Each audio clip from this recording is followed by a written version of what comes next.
વડોદરાના અટલાદરામાં બિલ્ડરની બેદરકારીના આક્ષેપ સાથે મારામારીનો બનાવ બન્યો। સ્થાનિકોનો આક્ષેપ છે કે આડેધડ ખોદકામને કારણે નજીકની સોસાયટીમાં સેફટી વોલ તૂટી પડી હતી અને એક મકાનનો પાયાનો ભાગ તૂટી ગયો હતો, જે બાદ બિલ્ડરની સાઇટ પર સ્થાનિકોએ હોબાળો કર્યો। સ્થાનિકો પહોંચતા કોઈ જવાબદાર વ્યક્તિ મળ્યું નહોતું, જે બાદ હાજર એક વ્યક્તિ સાથે લોકોએ મારપીટ કરી। સ્થાનિકોએ બિલ્ડર સામે કાર્યવાહીની માંગ કરી છે। દ્રશ્યોમાં પણ આપ જોઈ રહ્યા છો કે એક વ્યક્તિ હતા, તેને મારવામાં આવ્યા। કેટલાક બુઝુર્ગ વ્યક્તિઓ પણ તેમાં જોવા મળી રહ્યો છે। બિલ્ડર પર ફરિયાદ કરવામાં આવે તેને લઈને સ્થાનિકોમાં વધુ આક્રોશ જોવા મળી રહ્યો છે। સેફટી વોલ જે હતી તે તૂટી જવાને કારણે આ દુર્ઘટના થતા મોટી રહી ગઈ છે તેવું પણ સ્થાનિકોનું કહેવું છે। બિલ્ડરને વારંવાર કહેવામાં આવ્યું, બિલ્ડર ધ્યાન નથી આપી રહ્યો। ઉત્તરાયણના દિવસે 3 શહેરમાં દારૂની હેરાફેરી કરતા શખ્સો પકડાયા। સૌરાષ્ટ્રમાં અલગ અલગ જગ્યાએ દારૂ પહોંચાડવાના પ્રયાસો મોરબી પોલીસે પર્દાફાશ કર્યો। ટંકારાની 76 જીઆઈડીસીમાંથી દારૂ ભરેલી ટ્રક પકડાઈ છે, જેમાંથી 1000 પેટીથી વધુ વિદેશી દારૂ પકડાયો છે, એટલે કે અંદાજે 33,000 બોટલથી પણ વધુ દારૂ છે, જેની બજાર કિંમત અંદાજે 1 કરોડ રૂપિયાથી વધુ થાય છે। દારૂનો વેપલો કરનારા તત્વોએ એક મોટું ગોડાઉન બનાવ્યું હતું। આ ગોડાઉનમાં અંદર જ ટ્રક લઈ જવાતી, જેથી કોઈને ખબર ન પડે। બાદમાં એક બોલેરો રાખી હતી। ટ્રકમાંથી દારૂ ઉતાર્યા બાદ બોલેરોમાં ભરીને અલગ અલગ જગ્યાએ પહોંચાડવામાં આવતો હતો। પ્રાથમિક અંદાજ પ્રમાણે દારૂ રાજસ્થાનથી મોરબીમાં લાવવામાં આવ્યો હતો। અહીં ગોડાઉનમાંથી કટિંગ કરીને અલગ અલગ સ્થળે પહોંચાડવાની યોજના હતી। જો કે પહેલા જ પોલીસે પર્દાફાશ કર્યો। હાલ 3 આરોપી પકડાયા છે, જો કે દારૂ મોકલનાર સહિત 5 શખ્સોને પકડવાના બાકી છે।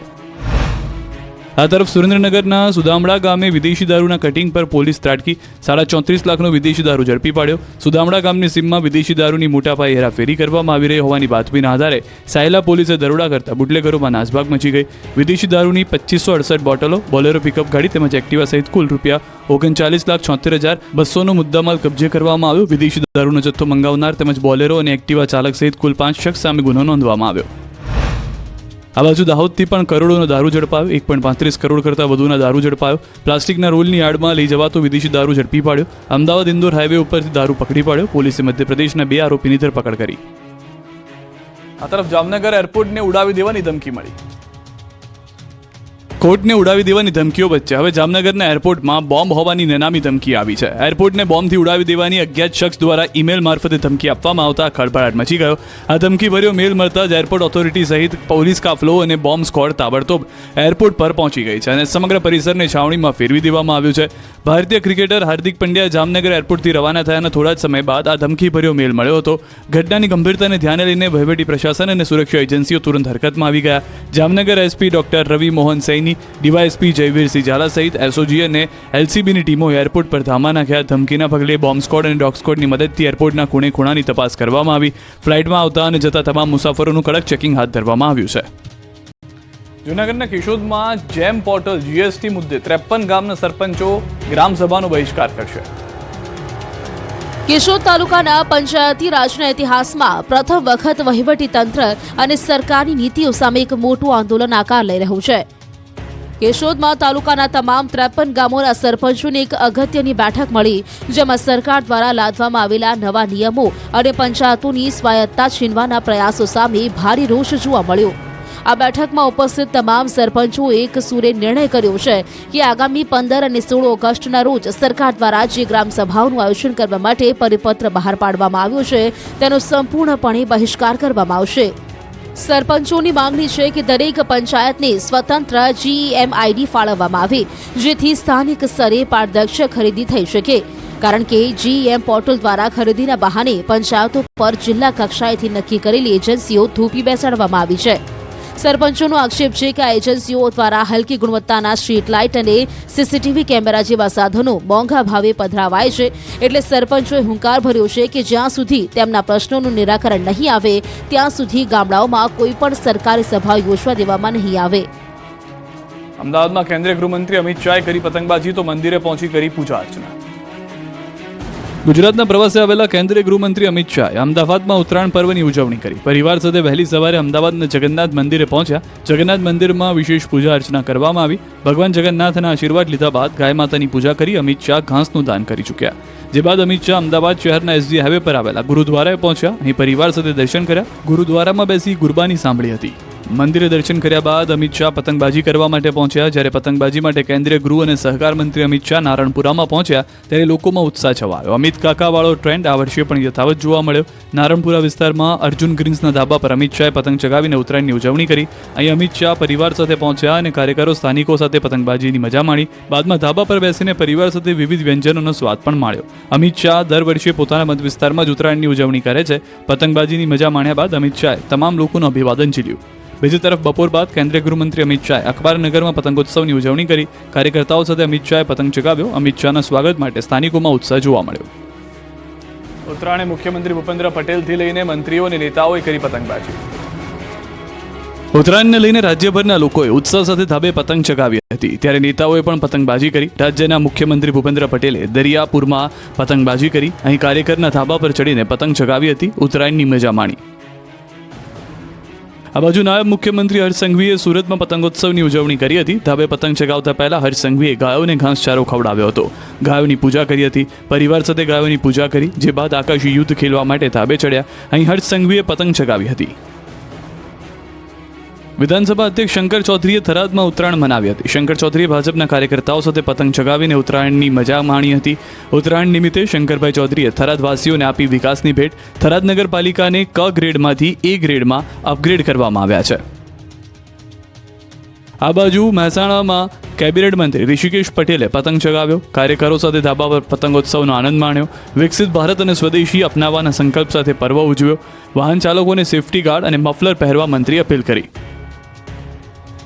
શામળાજી મંદિર ખાતે રાજ્યમંત્રી દ્વારા ઉત્તરાયણ પર્વની ઉજવણી કરાઈ. શામળિયાના દર્શન બાદ ઉત્તરાયણ પર્વની ઉજવણી કરાઈ. રાજ્યમંત્રી પીસી બરંડાએ મંદિર પરિસરમાં પતંગ ચગાવ્યો. પતંગ ચગાવી રાજ્યવાસીઓને શુભેચ્છાઓ પાઠવી. આ તરફ બનાસકાંઠાના મંત્રી પ્રવીણભાઈ માળીએ ડીસામાં ઉત્તરાયણની કરી ઉજવણી. કાર્યકરો સાથે ધાબા પર પતંગ ચગાવી ઉજવણી કરી. કાર્યકરો સાથે જલેબી ફાફડા ખાઈ પતંગોત્સવ મનાવ્યો. મોટી સંખ્યામાં કાર્યકરો જોડાયા હતા. તો કેન્દ્રીય રાજ્યકક્ષાના મંત્રી નીમુબેન બાંભણિયાએ પણ પરિવાર સાથે મકર સંક્રાંતિની ઉજવણી કરી. મંત્રી નીમુબેન બાંભણિયાએ પતંગ ચગાવી પેચ લડાવ્યા. મકર સંક્રાંતિની સૌને શુભેચ્છા પાઠવી. વડોદરામાં સાંસદ હેમાંગ જોશીએ પતંગ ચગાવ્યા. પતંગની સાથે સાથે કરુણા અભિયાન પર સાંસદે વધુ ભાર મૂક્યો. રાજકીય નિવેદન આપતા કહ્યું કે બીજાની કાપવા કરતાં પોતાની પતંગ સ્થિર રાખવા પર વધુ ભાર મૂકવો જોઈએ. મહેસાણામાં સાંસદ મયંક નાયક દ્વારા પતંગ ચગાવાયો. મહેસાણાના ધારાસભ્ય મુકેશ પટેલે પતંગ ચગાવ્યો. મહેસાણા જિલ્લા ભાજપ પ્રમુખ ગિરીશ રાજગોરે પણ પતંગના પેચ લડાવ્યા. પતંગના પેચ લગાવી નેતાઓએ ઉત્તરાયણ પર્વની ઉજવણી કરી. તો ડાંગ વલસાડના સાંસદ ધવલ પટેલે પતંગ ઉડાવતા કોંગ્રેસ પર કર્યા પ્રહાર. કહ્યું કે ભાજપના પતંગ ઘણા ઊંચા ઉડી રહ્યા છે. કોંગ્રેસના પતંગ ભલે ઇટલીથી ઉડે કે અહીંથી, ક્યારેય ભાજપના પતંગને કાપી નહીં શકે. મકર સંક્રાંતિના પર્વ નિમિત્તે કચ્છ લોકસભા તથા સમાજ નવનિર્માણ ટ્રસ્ટના સંયુક્ત ઉપક્રમે ભુજના ગાયત્રી મંદિર રોડ સ્થિત વ્યાયામશાળા ગ્રાઉન્ડ ખાતે સાંસદ પતંગ મહોત્સવનું આયોજન કરવામાં આવ્યું. જેમાં સેવા વસ્તીના બાળકો માટે વિશેષ કાર્યક્રમ યોજાય. મોટી સંખ્યામાં બાળકોને પતંગોનું વિતરણ કરવામાં આવ્યું. આ અવસરે બાળકોમાં ઉત્સાહ અને આનંદનો માહોલ જોવા મળ્યો. કચ્છના સાંસદે બાળકોને મકર સંક્રાંતિની શુભેચ્છાઓ પાઠવી હતી. તો જયેશ રાદડિયાથી લઈને દીવના પ્રશાસક પ્રફુલ્લ પટેલે કરી ઉત્તરાયણની ઉજવણી. સામાન્ય લોકોની જેમ જ જેતપુરના ધારાસભ્ય જયેશ રાદડિયાએ ઉત્તરાયણની મજા માણી હતી. પરિવાર સાથે પતંગ ઉડાડી ઉત્તરાયણના પર્વની ઉજવણી કરી. ઉત્તરાયણના પાવન પર્વની સહપરિવાર બાળકો તેમજ મિત્રો સાથે પતંગ ચગાવીને ઉજવણી કરી. દમણ દીવના પ્રશાસક પ્રફુલ્લ પટેલે ઉત્તરાયણની કરી ઉજવણી. હિંમતનગરમાં આગેવાનો સાથે પતંગ ચગાવ્યો. ધારાસભ્ય પૂર્વ ધારાસભ્ય સાથે મળીને કરી ઉજવણી. સુરતમાં કેન્દ્રીય જળશક્તિ મંત્રી સી.આર. પાટીલે પક્ષીઓના હેલ્પલાઇન સેન્ટરની મુલાકાત કરી. સુરત નવી સિવિલ હોસ્પિટલમાં પહોંચી અત્યાર સુધી કામગીરી નિહાળી હતી.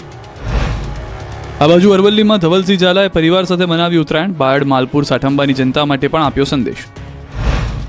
ભરૂચના સાંસદ અને આદિવાસી નેતા મનસુખ વસાવા પણ પતંગ પર હાથ અજમાવ્યો. મનસુખ વસાવાએ તેમના નિવાસસ્થાને રાજપીપળા ખાતે ભાજપના કાર્યકરો સાથે પતંગ પર્વ ઉજવ્યો. સાથે દાવો કર્યો કે ભાજપનો જ પતંગ 2026 અને આગામી દિવસોમાં ચકતો રહેશે.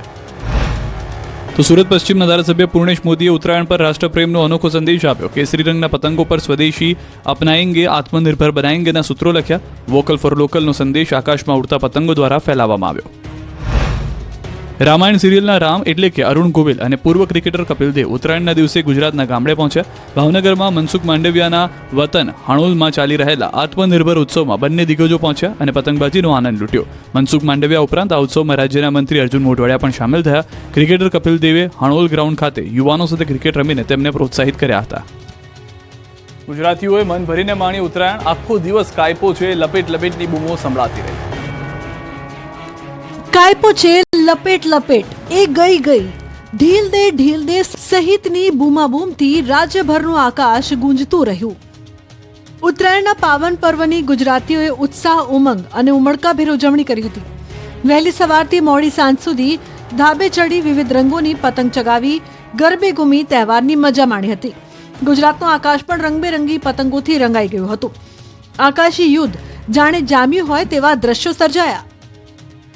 આ બાજુ ગાંધીનગરમાં પણ ઉત્તરાયણ પર્વની ધૂમ જોવા મળી. ગાંધીનગર સેન્ટ્રલ વિસ્ટા ગાર્ડનમાં પતંગોત્સવનું આયોજન કરાયું. ધારાસભ્ય રીટાબેન પટેલ પ્રેરિત સહાય ફાઉન્ડેશન દ્વારા પતંગોત્સવનું આયોજન કરાયું, જેમાં મુખ્યમંત્રી ભૂપેન્દ્ર પટેલ ઉપસ્થિત રહ્યા અને સીએમ ભૂપેન્દ્ર પટેલે પતંગ ચગાવી હતી. આ બાજુ લોકોની સુરક્ષાની સાથે સુરત પોલીસે પણ આકાશમાં પેચ લગાવ્યા. સુરત પોલીસ પરિવાર દ્વારા પોલીસ પરેડ ગ્રાઉન્ડ ખાતે ઉત્તરાયણની ઉજવણી કરાઈ. આ તરફ રાજકોટમાં તો ઢોલ નગારાના તાલે લોકોએ પતંગોત્સવની મજા માણી. શહેરના રેસ ગ્રાઉન્ડ ખાતે પતંગ રસિયાઓએ પતંગ ઉડાડીને આનંદ મેળવ્યો, સાથે જ ઢોલ નગારાના નાદ સાથે ઝૂમ્યા. સુરતના ધાબે જ નહીં પરંતુ દરિયાકાંઠે પણ પતંગોની ધૂમ જોવા મળી. સુરતના ડુમસ દરિયા કિનારે પતંગબાજીની ઉજવણી કરવામાં આવી. તો ઉત્તરાયણના પર્વને લઈને દમણવાસીઓમાં ભારે ઉત્સાહ જોવા મળ્યો. દરિયા કિનારે પ્રશાસન દ્વારા દમણ કાઇટ ફેસ્ટિવલ 2026નું આયોજન કરવામાં આવ્યું. દમણના તમામ દરિયા કિનારાઓ પર મોટી સંખ્યામાં પતંગ રસિકો અને લોકો મોટી સંખ્યામાં ઉમટી પડ્યા હતા. આથી દમણના આકાશ અવનવા રંગબેરંગી પતંગોથી જાણે ઉભરાયું હતું.